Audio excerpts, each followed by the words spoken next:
excited to have someone who got an opportunity to experience 2 game days in Utah and Locked On Big 12's Drake Toll joining me after going to not just Salt Lake City for Utah's matchup with the Thunderbirds, but also checking out BYU's game. Drake, how was your trip in Utah?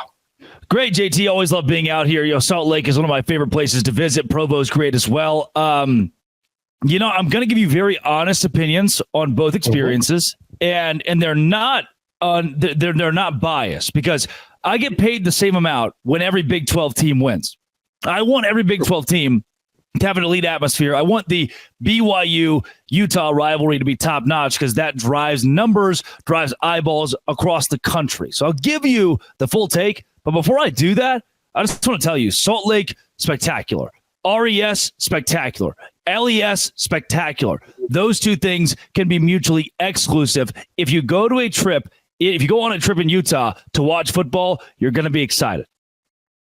Yes, I absolutely agree with you there. And I know you did have some comments that we can address in a moment, but no matter what you're going to say about your experience overall, there's one thing to your point about like how much you enjoyed your time in Utah and loving all of these teams is the question I posed in the open, is Utah still the team to beat in the Big 12? We both believe so. You have them atop your latest power rankings that are available on the Big 12's X handle that you run. And I have Utah still at the top as well too, right? And I think the reason we still have Utah as a team to beat is they were the team to beat going into the season, and they had a fantastic season opening performance, right? I mean, Cam Rising, a record for touchdowns in just a half for him. Brant Keithy looked more than back. The total yardage at halftime when all the starters were in for Utah, 339 for Utah, 85 for Southern Utah. Thunderbirds, not a great team look, it's an FCS team, right? Like, so that's what they are. But Utah did what you're supposed to do against the team. Offense looked encouraging. Defense was dominant. I still think with all the strong performances we saw from Big 12 teams, we'll get to those later in the show. I still think Utah looks like the best team in this conference as we record this today. Utah's number 1. And as many people as I've had come after me for my thoughts in the Utah game, Utah's number 1. Now, the reason that I have a critical eye of Utah is the same reason, JT, I have a critical eye of Kansas, of UCF, of certainly Texas Tech in what they did this week, because I hold Big 12 teams in these games to a unique standard. That standard is, I need you to blow somebody out and put yourself in adverse situations. And here's an example. Utah did that. They said, let's run the football. Let's face 3rd down. Let's face 4th down. Let's face tough offensive situations. And from there, allow our elite coaching staff, again, that word is not hyperbolic, elite coaching staff to cook 2 wheel routes, 3 Brant Keithy touchdowns. Those were the plays that Utah went to when they had to have them the first. Hey, on a 3rd down, what do we do? Hey, we're pinned a bit. What do we do?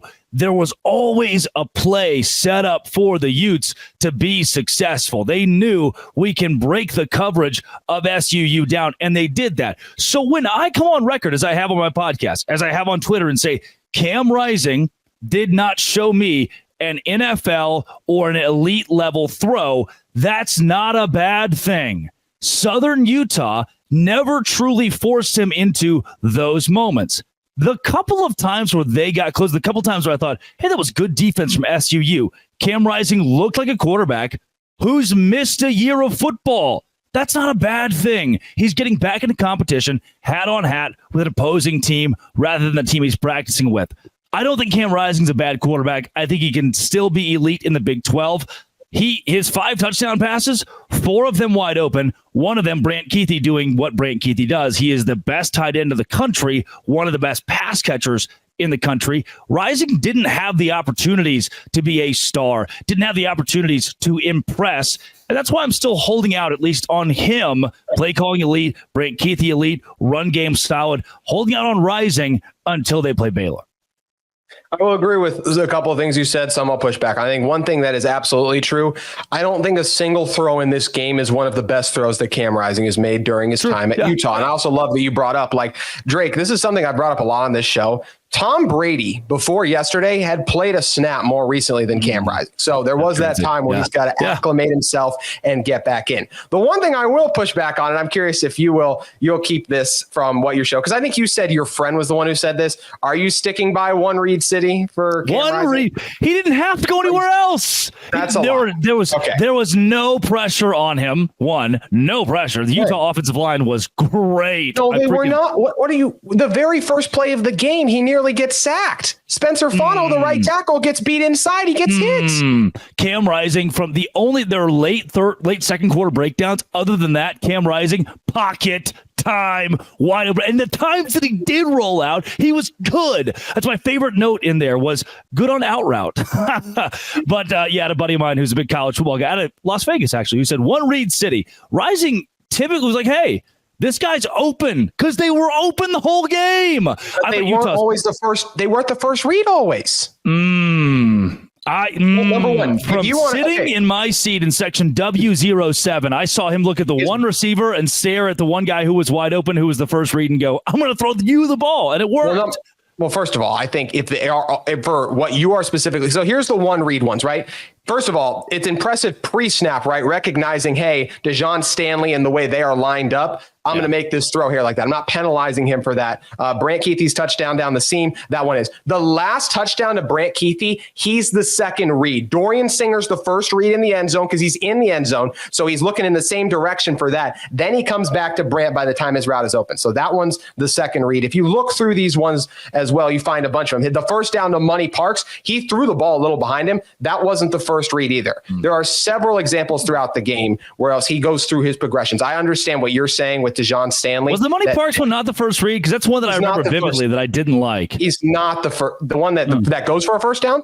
It does go for the one behind him. He puts him in a tough. He wasn't the first. No, his eyes don't go there first. That's not where Cam's eyes go first when you watch it back. Because I know you saw it there. I just rewatched the game back. That's why I'm going back on this and was able to rewind it and watch his eyes more. Because I get where you're saying that a lot of times the ball got out of his hand quick like that. But a lot of the guys were also in the deep pass to Dorian Singer over the middle of the field. Money Parks is behind him as well. So he's looking at Money as well too. He's just then moving off of there as well. Say too. I will throw this out. One Reed City was not one of the negatives I had for Utah. I thought that the offensive play calling was spectacular. I thought the hot routes that Cam had all night were meant to be open, and they were open. So that wasn't a problem for me. I was very impressed with how Utah called the game, especially the scripted drives on the money. They were. And I think that was something where there were questions about Utah's offense, because if you look at the numbers, they averaged 23 points per game last year. But I think what people don't understand is this is so different because it's a Kyle Whittingham team. Kyle Whittingham did not trust the quarterbacks he had. So Andy Ludwig, in a way, had his hands tied behind his back and was not able to run everything he wants to with this offense. They had Nate Johnson at quarterback in games. What did Nate Johnson do best? You're not wrong with that. Not much. Not much. Yeah, and he's best at running the ball, but Nate kept fumbling it. So Utah was content saying, hey, I know we're down by a touchdown, but as long as this game's within reach, I don't want to risk a turnover here. So I'm glad that Andy Ludwig got a chance to show off his stuff. We had talked a lot about the offense. And I will say really quickly, you tweeted out that Brant Keithy is king. What was most impressive about watching him go off in person? He can not only create with the ball, but create without the ball. When in doubt, he is a Travis Kelce type. He is. That is I think it's a perfect collegiate example for what Brant Keithy is going to give Utah this year. It is, hey, I need a break. I need an escape. I need somebody who's open downfield somewhere. Brant Keithy's that guy. Not only will he be open, he's going to catch the ball and create. And then real quick, I want a defensive take from you. I thought Utah's front defensive line in particular, I know it's Southern Utah, but just with how many returners they have back, I thought they looked particularly disruptive. What was your biggest takeaway from Utah's defense? Good. Elite. I think what you can ask of you, and I've talked to Spencer McLaughlin, who's the voice of SUU pregame. Yes, he said this is the best team we've had in a while, the best offense we've had in a while. If that's the best SUU offense they've had in a while, and Utah did that to them, it just speaks volumes about Utah's defense. It does as well. And Southern Utah's quarterback, and look, maybe this will end up being the Thunderbirds' best offense. It's tough to make your first ever start in Rice-Eccles Stadium. Good luck. That was a tough go of things there too. So Utah's first game's in the books. Now we turn our attention to Baylor in week 2. Baylor got it done against Tarleton. What kind of a threat are they against Utah? That's what we are going to be diving into and discussing in one moment.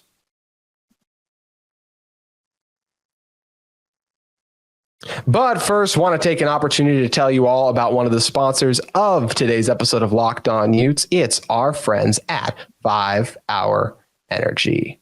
Guys, I don't know about you, but as much as I was loving the college football action this weekend, on top of the other things I had on my to-do list, I got tired. And what I could turn to when I hit that wall was 5-hour energy. It's there for me before when I want to get a workout in, or when I'm just trying to stay up watching the sport I love so much, just like you, college football. And what I love about 5-hour energy is they have zero sugar and a convenient portable size. It's the perfect pick-me-up for getting stuff done. The 5-hour energy website has flavor galore, like watermelon, tropical burst, grape, berry, and more. There is a flavor for everyone. You can try them all. On the site, you even have the option to build your own 12-pack or 24-pack. You choose the flavors, and it's delivered right to your door. If you go to 5hourenergy.com, that's the number 5, not spelled out, the number 5hourenergy.com, and get some 5-hour energy product today, you can use my promo code LOCKEDONCFB, all caps, no spaces, LOCKEDONCFB, to receive 20% off your order. This offer is only valid until September 30th on one order and cannot be used with other promotions. The code is not good on subscriptions orders. You can go to 5hourenergy.com today. Drake Toll back with me here. And before we do talk about the Baylor thing, I want to remind you all that we have something really fun that we do each week on Locked On College, Locked On Utes, and just throughout all our Big 12 channels during the season is we all come together during the week and do one massive show together. Drake is the challenge of hosting that and trying to make sure everyone talks equally, which I do not envy, but always a lot of fun. It'll drop on Thursdays, and we will run it down on everything going on in the Big 12 conference. And we'll get to everything that was going on in the Big 12 shortly, Drake. But we did see Baylor in action this weekend against Tarleton for the first time. And look, they beat the crap out of Tarleton, right? I mean, it was 45-3, but still some things were like, okay, in the first half, if we're comparing it to what Utah did, yes, they're up 28-0, did have 2 3-and-outs and an interception. Defense looked good, but it's also, and I haven't even begun to break down the film yet. I'm still going on a lot of the preseason stuff because just like with Utah, we feel so confident, or at least I do, because I've seen these players for Utah do it at a high level. There's a reason Dave Aranda's on the hot seat, and there's a reason there are new pieces in, like a DeQuan Finn, because things didn't go Baylor's way yet. So I still think they have some questions. We'll get to those in a moment. But what's your temperature check on this Baylor team after week 1? Yeah, so far with the Baylor Bears, I think the first thing I've got to say is if the question is Baylor in a spot to upset Utah, the answer is unequivocally no. There is, and truly, as someone who went to Baylor, who now, if there's a single Big 12 team that I would like to see win a national championship, it's the school I gave 4 years to, obviously. Baylor is not up to par with a squad like Utah, and neither school really had to give it 100% last week. Each team got to use the playbook as they wanted, use half of it, 60% of it. Richard Reese of Baylor said that was the case for the Bears. And Jake Spavital, great opener as the offensive coordinator. I like the play calling for Baylor. Dave Aranda calling the defense. Really solid. Liked his post-game comments saying that he said he got mad. They forced 3. They allowed 3 points. They forced Tarleton into a blender. And he said, I got mad because I just don't like giving anything up. Those are good signs for Baylor. DeQuan Finn reminded me a bit of KJ Jefferson. So many people are ragging on KJ Jefferson from UCF this week because he had the preseason hype. DeQuan Finn didn't. Both those quarterbacks were quite comparable. Great legs. The arm was not at all times elite. One of the quotes that I saw used was a pea shooter. DeQuan Finn is a pea shooter. However, the offensive line of Baylor wasn't up to par what I wanted it to be against an FCS opponent, and DeQuan Finn wasn't completely consistent. So there's the good and the bad. I open with very impressed with what Baylor gave you based on how they played last season, going 3-9, losing to Texas State. But also, there are still plenty of holes for the Bears where I think Utah is just going to outmatch Dave Aranda's squad and win by a whole lot more than they did in Waco last year. Vegas has them favored by 17 right now, which is that's a large line. We'll see if Utah can match that, because I do have some concerns still about this Utah team for that. I feel strong about them, and I do think they'll beat Baylor, but there are still, it wasn't like it was a flawless performance from Baylor. What are you concerned about? What about Utah? Are you, because again, the offensive line. I had some harsh takes about Utah, but I don't know if I'd say I'm concerned about it. I still thought the O-line looked fine. What are you concerned about? If the offensive line does not play better than they did last week, Utah will not win at Oklahoma State. I believe that firmly. I think that it was now. I expect them. Yeah. I still think Utah's going to lose at Oklahoma State, but that's not a bad thing. I mean, you're 10-2, 11-1. I mean, Utah's going to win double-digit games in the regular season, no doubt. You got to lose somewhere, probably. I mean, that's not a bad thing. You think the offensive line just wasn't up to par? Yeah, I think there's still some moving pieces there. And, Caleb Lomu, first ever start. Spencer Fano settling back in on the right side. And I trust those players to improve each week. And I even think especially first game under your belt of the season, I think there's even an improvement after that. We talked about that with Cam Rising a little bit. Yes, I disagree with some of the things that we've pushed back on, but there are opportunities I look at in the game with, hey, that ball to Money Parks was behind him. I wish that was out in front of him. Mm-hmm. Hey, you scrambled too early here. If you actually look back over here, this guy is open in that spot too. I'm not concerned about Cam. But there are just still things with the offensive line I want to see come together. There are already a couple injuries this team had that start to pile up too. So that's where I'm hoping that Utah will be able to stay healthy. But focusing back in on Baylor, I do agree with you. I think Utah's in a good spot against the Bears because, look, Daquan Quinn is very talented, but that I didn't see the second interception yet. I know the first one's not great. The defender is right in front of him there. So it's just plays like that those can really come back to bite you when you're already coming in as a big underdown. Now, he's a talented player and MAC player of the year from Toledo, 2,600 yards, 22 touchdowns. I like this wide receiver core, but there's not really a star, I would say, at least yet, that has emerged just like compared to some of the best receivers in this conference for my money. Running backs and O-line, probably below average in the Big 12. You even mentioned being underwhelmed by that offensive line. D-line is fine, but they're not great at rushing the quarterback. Solid linebackers. Secondary was not great last year, but should be a little better. That was a lot of my preseason thoughts coming in. And after looking over kind of the statistics from that first game and watching a couple of the key plays, I feel like those still stand, especially, as we mentioned, it's just really hard to win inside Salt Lake City too. Yeah, and if you look at the Twitter feed for both teams, if you're the guy that goes and says, oh, look, touchdown. Oh, cool. This is a nice touchdown. Those are not going to tell the story of what these two schools did on Saturday because it was so comparable from the highlight stand. We watch the highlight back and you go, oh, fun. Big passing touchdown. Oh, wow. How cool. Cam Rising is back. Bad Moon Rising plays. And, oh, wow, Daquan Finn can run for Baylor. Yeah, those things are true, but one of these rosters is still vastly better than the other and vastly better than the 20-13 score that Utah gave last year in Waco. And maybe my big thing, and Travis Roeder, one of the best Baylor Bear insiders there is, boy, my journalism degree is lacking me there. That guy says that he hasn't found one true playmaker, one creator at least at running back for Baylor. And that's probably the case between the trio of guys that they've got running the ball in the backfield. And for Utah, maybe that's my biggest question at this point going against Baylor is if the Bears shut down the run, which SUU had decent success against the run in the first half. And Cam Rising said, look, I'm Cam Rising. I'll bail us out. And maybe bail out's the wrong word. It was just wheel route, Brant Keithy, bam. You can do the same thing against Baylor. You can't do that against Oklahoma State. My question is, if Baylor does end up stopping the run, is Utah going to be able to bail themselves out to the tune of winning by 17 points at least? I have questions about that too. I just do feel like there's some things still coming together on this team that I expect Utah to win. But if this was the 17's a lot. I mean, if this game's within 40, I do think Utah will win. But right now, I feel confident that Utah will win by, I'll say over 10 right now. Yeah, look, Utah's up 31-10. Baylor gets a trash touchdown, a garbage time touchdown, and 31-17 is your final. You don't cover, you still dominated, Mm-hmm. Yeah, and even there, I wouldn't be surprised if this game was within a touchdown at halftime still. I think all it takes is that one drive putting together.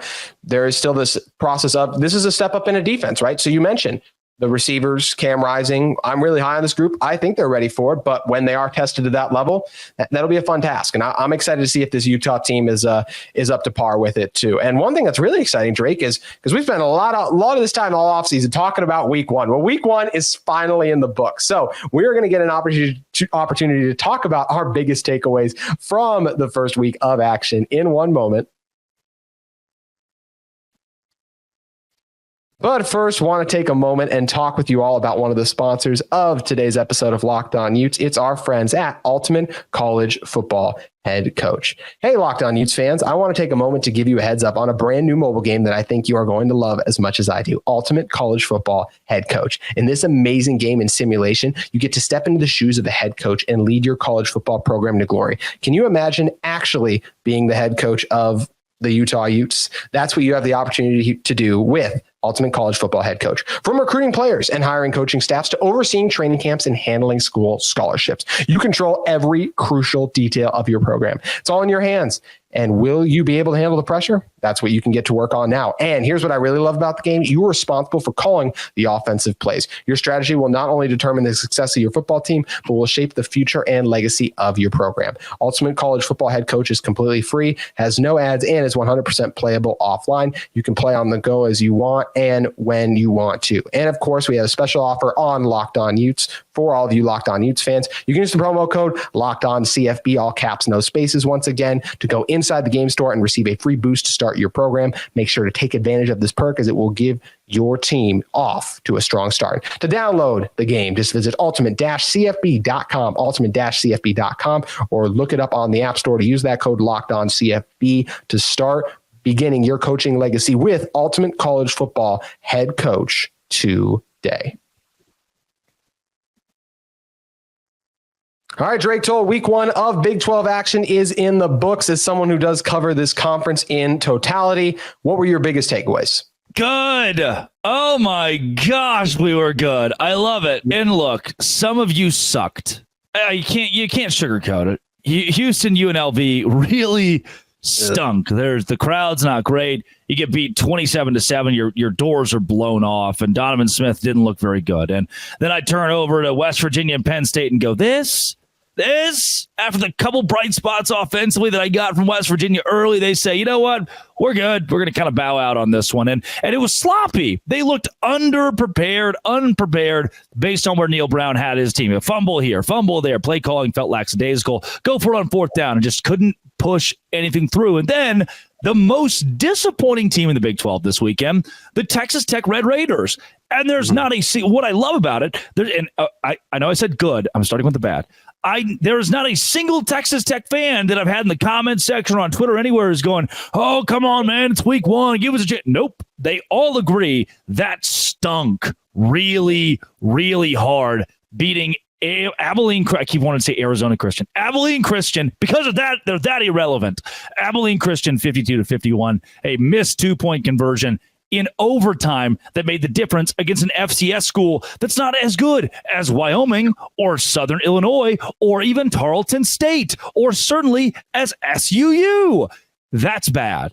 Now, the rest of us not only took care of business, but some teams looked doubly impressive doing it. Oklahoma State, TCU going on the road against Stanford and winning the game. That's all I can ask. Just go win the game. Some teams didn't do that. Arizona and offense, elite. Iowa State's defense. Baylor impressed more than I expected them to. BYU, whether you want to hear it or not, 41-13 was stunning. I had SIU covering all day long in this game, and they dominated, and Jake Retzlaff looked good. Then Arizona State beats the brakes off of Wyoming, and Utah takes care of Southern Utah, and Kansas beats the brakes off Lindenwood, and UCF wins 57-3, and even Colorado beats North Dakota State. That's a good weekend for the Big 12. I saw a different Big 12 media pundit post, the Big 12's big missed opportunity in week 1. I don't give a crap. There were no missed opportunities. I love that the conference goes 14-2 and gets 14 pretty confident wins. Wait, okay. Are you no missed opportunity even though the Penn State loss? I don't even care at this point. Okay. I freaking love it irks the crap out of me because I love West Virginia. I love their makeup. And the second I trust Neil Brown, he says, sorry, here's a fumble and another one and an offsides and a false start. And I really love West Virginia, man. And they were so disappointing. Yeah. And the game was funky, and James Franklin was more prepared. And at this point, there are 9 other contenders that until West Virginia proves once again we can contend, 9 other contenders to look at and be proud of. That's fair. The only thing I will say about West Virginia is it's actually more so about Penn State. That team's really only lost to Ohio State and Michigan the last few years. I just think at the end of the season, that will not be a bad loss, even though, yes, it still sucks to lose at home. I just think Penn State's a really good program. You lost to 10-2 Penn State. That's that. Yeah, I know. Last thing before we get out of here, we got the time, and I know people are just going to be mad at me if I don't ask you about it, but Rice-Eccles Stadium versus, you know what I'm going to say, Lavelle Edwards Stadium. Give me your thoughts on the atmosphere and experience and explain some of the tweets and comments that have our good old Utah fans a little fired up.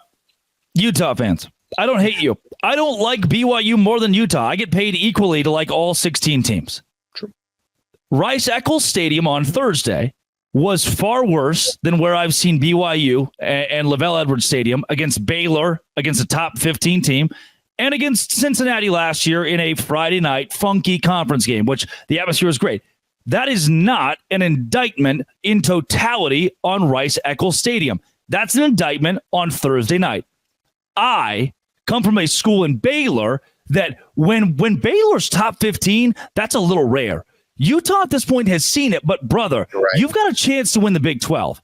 Show up for your school, be there when the ball kicks off, and yell a little bit. That's what I'm asking. BYU is going to bring it every game.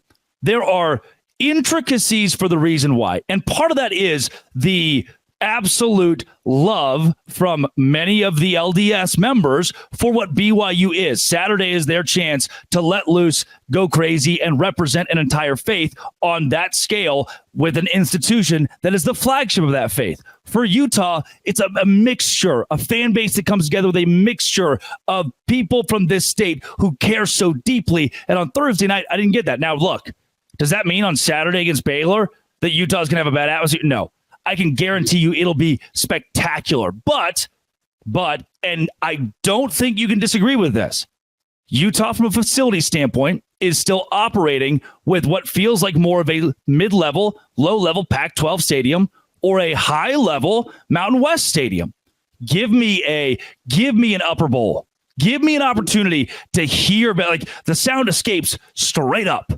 Give me an opportunity for Utah fans who are an elite fan base, who have an elite stadium, to showcase that they are that. I know you are. I know there are 90% of Utah fans are normal and cool and good.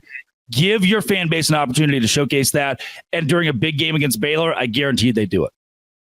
I think I agree with, I do agree with almost everything you said. I think the only thing I'll say is, like, more so your thoughts on it not being allowed, like, because of the stadium construction, things of that nature. When it's a big game, I don't think that would be your same concern. I think it would be incredibly loud. Just like, ask Graham Mertz last year. I mean, Graham Mertz is going through it right now, so maybe don't ask him right now about it. Maybe ask him about that. He has other issues. Yeah. Yeah. But look, what everything you have talked about is relating to Thursday night versus Saturday night. Yeah. Number one, also what you mentioned, BYU had more fans in the stands, and you were there. I always will, that's because one stadium's bigger. Yeah. Because of the capacity. And I wasn't there Thursday, but I've been to enough Utah games to know this.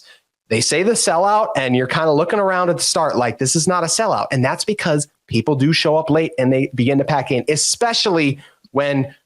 Once again, what's the feeling? It's like, we've been a top 15. This is an FCS opponent. That sentiment absolutely existed versus, look, this is a BYU team that's going to be fighting to get bowl eligible. That's a reality of the situation. So every win in every game is even more important. Utah, like, bowl eligibility isn't even a question for what's on the table for them this year too. So I have no doubt in my mind that BYU was, of the two, the better atmosphere because of the opponent, because of what that win, the first one, will mean like that too. And I expect that especially the game against, like, the Baylor one, because this is the first Saturday, the Arizona game that'll be coming up soon. That's when it'll really be rocking. But I know a lot of people gave you crap for your statements, but I agree. I feel like what you said has been completely justified. And Utah, don't use it as an excuse. When Auburn plays an FCS school in the opening game, they get up. Arkansas, the same way. Their SEC, become an SEC-like atmosphere, no matter the opponent, no matter the game. College football is back. Get your butt in your seat when the ball kicks off. Hey, Kyle Whittingham will be playing that clip in front of the team. Maybe that and a few other things you said about Utah in the past, right? Maybe. Sorry, guys. Oh, Drake, you're the best. Always appreciate you taking the time. Tell everyone what they can expect on Locked On Big 12 this week. Yeah, you got the power rankings coming out this week. It's a Monday episode. Tuesday, we're talking all things Utah Utes. Wednesday, the rest of the week recap, both last week and preview this week, and at LO Big 12 on Twitter, and Locked On Big 12 wherever you find your podcast, plus YouTube. Appreciate you taking the time to check out Utah, both for Utah and BYU's perspective, and always stopping by with me. Drake, thank you again. That is going to do it for today's edition of Locked On Utes and Locked On Big 12 as well. Appreciate all of you for stopping by, and we'll be back with you soon talking more about the conference we all hold near and dear to our hearts.